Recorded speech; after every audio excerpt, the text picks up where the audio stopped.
Welcome to SP news. Sub register కార్యాలయాల్లో అవినీతి అక్రమాలపై వెల్లువెత్తుతున్న ఫిర్యాదుల నేపథ్యంలో అవినీతి నిరోధక శాఖ రంగంలోకి దిగింది. రాష్ట్ర వ్యాప్తంగా కీలకమైన 12 సబ్ రిజిస్టర్ కార్యాలయాలపై బుధవారం ఏకకాలంలో మెరుపు దాడులు నిర్వహించింది.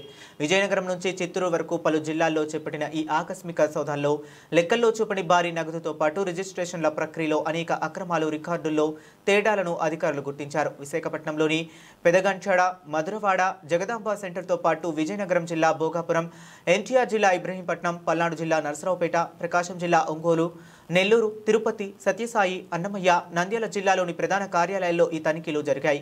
భోగాపురం, జగదాంబ సెంటర్, ఇబ్రహీంపట్నం, ఒంగోలు, నెల్లూరు, నరసరావుపేట కార్యాలయాల్లో 10,000 నుంచి 75,000 వరకు అనధికారిక నగదు లభించిందని ఏసీబీ డీజీ అతుల్ సింగ్ తెలిపారు. ఈ సొమ్మును లంచాలు, అనధికార లావాదేవీల రూపంలో సేకరించినట్లు అధికారులు అనుమానిస్తున్నారు.